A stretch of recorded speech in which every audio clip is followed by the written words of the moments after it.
안녕하세요. 오늘도 하나님의 은혜와 평강이 우리 성도님과 함께 하시기를 주님의 이름으로 축복합니다. 오늘 함께 나눌 하나님의 말씀은 요한계시록 11장 3절로 6절입니다.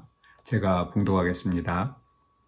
내가 나의 두 증인에게 권세를 주리니 그들이 굵은 베옷을 입고 1260일을 예언하리라.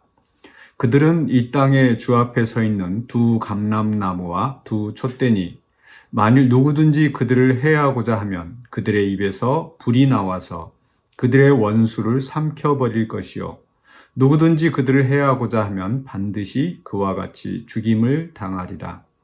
그들이 권능을 가지고 하늘을 닫아 그 예언을 하는 날 동안 비가 오지 못하게 하고 또 권능을 가지고 물을 피로 변하게 하고 아무 때든지 원하는 대로 여러 가지 재앙으로 땅을 치리로다. 아멘.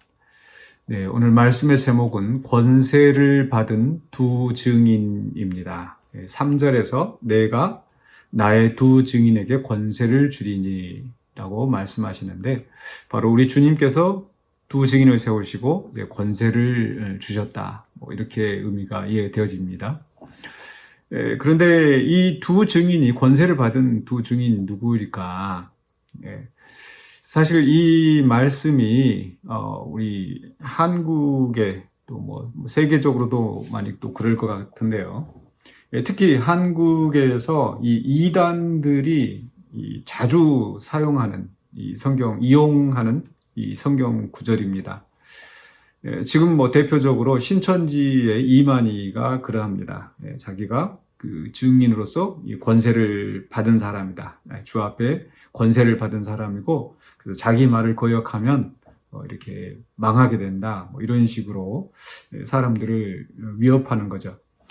근데 이 이만희가 처음 이것을 이렇게 한 것은 아니고요. 그 이만희가 그 교주로 섬겼던 그 이단, 그러니까 이 1950년대에 그 박태선이라고 하는 그 이단 교주가 있었는데요. 그 사람이 내가 바로 이 감람나무다. 4절에서 주 앞에 서 있는 두 감람나무다. 그래서 권세를 받은 자다. 이렇게 주장을 했었고요. 그래서 이만희가 그 밑에서 이 교육을 받다가 또 그 신앙촌 박태선 전도관이라고도 하고요. 그게 별로 이제 힘을 발휘하지 못하게 되고 이제 쇠약해질 때 이 또 유재열이라고 하는 이 장막성전으로 이제 옮겨갔습니다.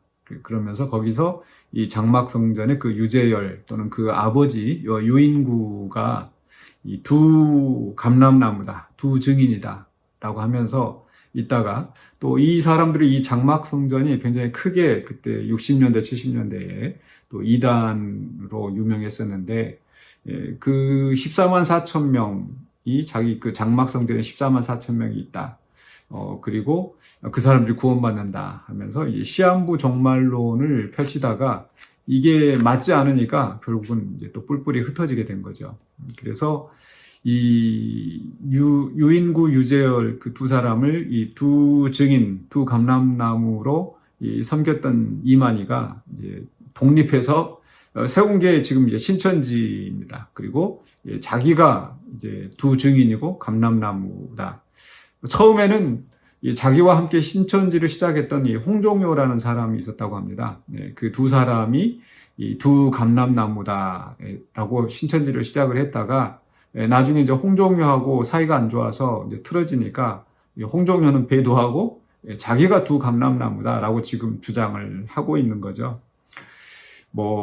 신천지니 이단이니 그 사람들 말 자세히 설명할 필요는 없겠지만 어쨌든 이게 이 이단들이 자주 그렇게 사용하고 있는 성경 구절이라는 것을 우리가 이해할 필요가 있고, 그래서 그런 이단들의 꾀임에 넘어가지 않기 위해서 또 우리가 이 말씀의 의미를 또 바로 알아야 되겠습니다. 여기에서 이제 두 증인에게 권세를 주겠다라고 했고, 4절에 보니까 두 감람나무와 두 촛대가 있다고 그랬죠. 이 두 감람나무와 두 촛대, 이 지금 말씀은 바로 이 스가랴서 4장에서 아마 가져온 것으로 보여집니다. 스가랴서 4장에 보면은 거기에 이제 그 스가랴가 이제 환상을 볼 때에 그 두 감람나무가 있고 거기에는 이제 등대가 하나가 나옵니다. 등대가 하나가 나오는데 거기에서 이 두 감람나무는 바로 그 당시에 이제 포로에서 돌아온 이 공동체의 그 지도자, 성전을 다시 재건하였던 지도자, 즉 이 다윗의 후손으로서 스룹바벨과 그리고 대제사장 여호수아를 가리킵니다. 그래서 이 대제사장 여호수아와 또 스룹바벨, 총독 스룹바벨이 함께 힘을 합쳐서 이 감람나무로서 하나님이 세우신 그 감람나무로서 힘을 합쳐서 이 등대, 이제 성전 재건의 그 과업하고도 연결이 되어지고 또 이제 공동체 회복을 위해서 앞장서고 있는 그런 모습으로도 보여질 것입니다. 그래서 하나님께서 세우신 이 두 종들을 통해서 이 이스라엘 공동체가 포로에서 귀환한 공동체가 회복되어지고 또 그들 가운데 하나님이 성전이 세워지게 하는 것,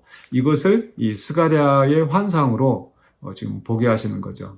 그래서 이 여호수아와 대제사장 여호수아와 이 스룹바벨이 또 백성들과 함께 이 성전 재건축과 또 이 회복을 위해서 더 힘써 일할 것을 지금 이제 격려하는 그런 의미에서 환상이었습니다. 그런데 요한계시록 11장에 와서는 지금 이 두 감람나무와 함께 이제 두 촛대라고 되어 있는데 이 두 촛대는 바로 이 두 감람나무에 맞춰서 이 두 촛대라고 한 것으로 보여지고요. 그런데 여기에서 이제 이 두 감람나무 또 두 증인이 누구일까라고 하면은 바로 3절에서 보시면 두 증인이 권세를 받고 굵은 베옷을 입고 1260일을 예언한다. 1260일은 앞에 그 2절에서 거룩한 성을 42달 동안 짓밟으리라, 이 42달하고 연결되어지는 거죠. 그러니까 42달이 1260일이 되는 겁니다. 그러니까 앞에서 우리가 이 1절과 2절에서 말씀 나눌 때 그 이방인에게 거룩한 성이 42달 동안 짓밟히는 것은 바로 이 환란의 시대이고, 이 환란의 시대는 꼭 미래의 어떤 특정한 시대가 아니라 예수 그리스도의 부활로 이제 또 성령이 강림하심으로 교회가 세워지고 주님 오실 때까지 이 복음을 증거하는 이 교회가 당하는 이 환란이라고 우리가 그렇게 이해할 수 있다고 말씀을 드렸습니다.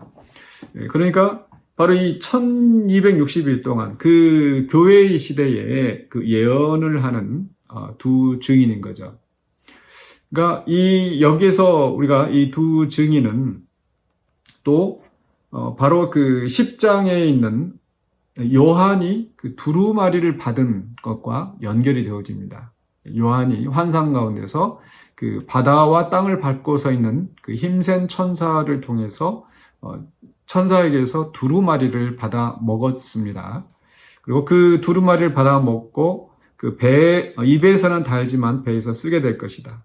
이 두루마리를 먹는 것은 어떤 의미가 있습니까?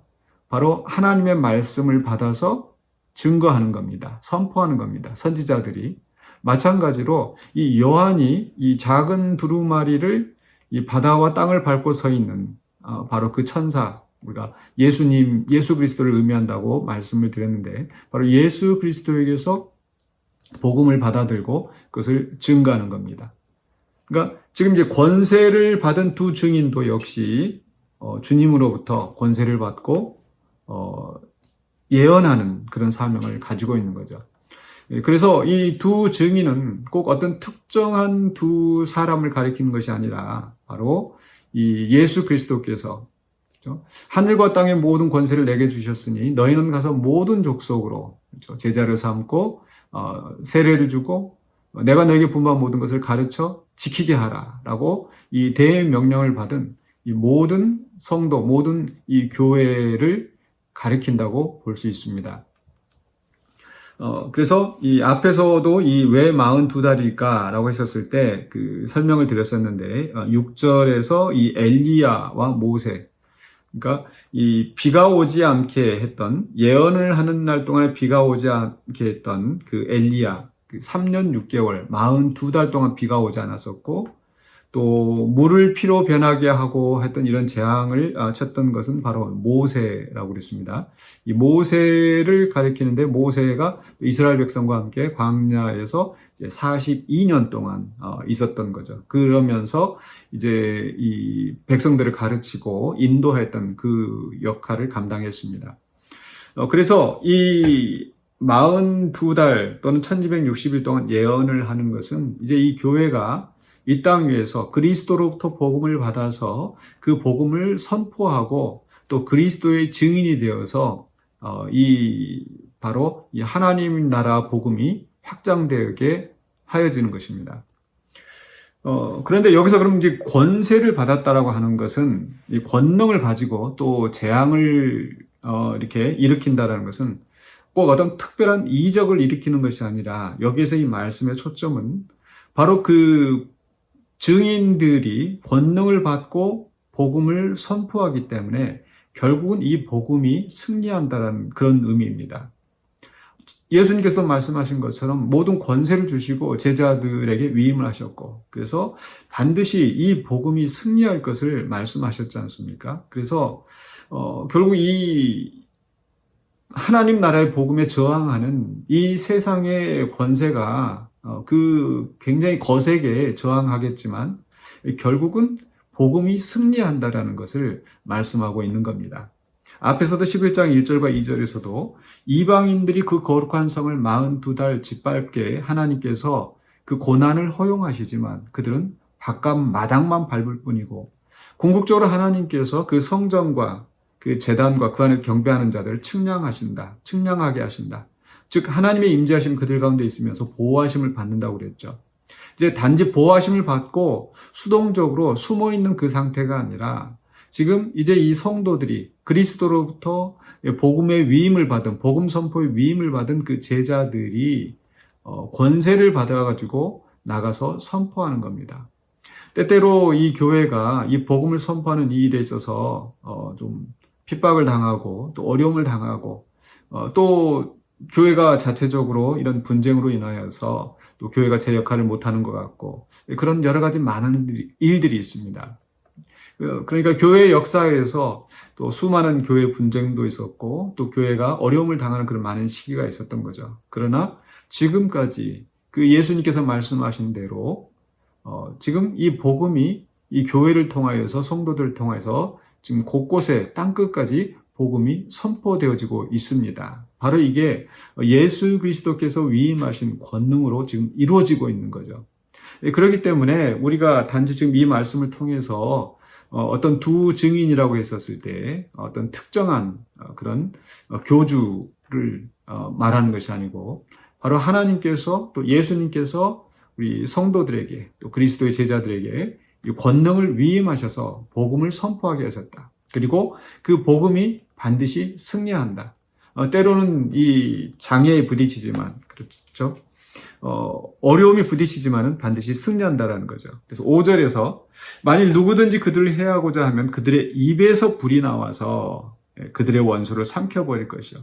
역시 입에서 불이 나오는 것이 바로 복음 선포입니다. 마치 그리스도의 입에서 어린 양의 입에서 날선검 좌우의 날선검이 나와서 원수들을 치는 것처럼 그게 복음으로 이 세상을 굴복시키게 하는 그런 의미가 있습니다. 마찬가지로 바로 이 두 증인 그들이 그 입에서 나오는 불은 어떤 그런 어떤 물리적인 또는 어떤 그런 재난을 일으키는 그런 불이 아니라 결국은 이 그리스도의 복음에 이 저항하는 그 모든 세력들을 결국 굴복시키고 복음으로 승리한다는 그 사실입니다.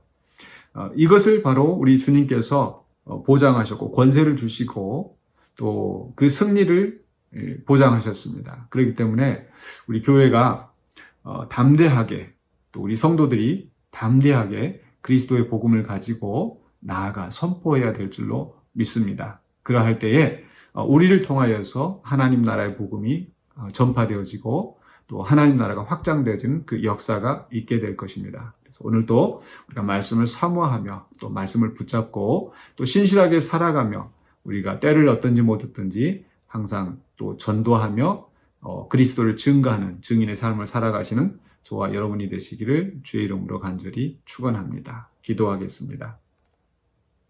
사랑의 주님 은혜를 감사합니다. 우리를 주님을 알게 해주시고 또 주님의 이름을 또 주님의 부활하심을 널리 증거하며 알리는 또 제자로 증인으로 삼아주신 것을 감사합니다. 우리는 너무나 연약하고 부족합니다. 우리의 지혜가 부족하고 능력이 부족합니다. 그러나 우리가 또 세상에 보내심을 받을 때 주님께서 우리에게 권능을 주시고 또 능력 가운데 복음을 선포하게 하신 줄로 믿습니다. 그러므로 우리가 세상을 두려워하지 않고 또 우리에게 부딪히는 여러 가지 어려움으로 인하여서 낙심하지 않고 담대하게 또 주신 말씀 가지고 또 주님의 나라와 확장을 위하여서 주님의 영광을 위하여서 또 헌신하는 우리가 되게 하여 주시옵소서. 예수 그리스도 이름으로 기도하옵나이다. 아멘.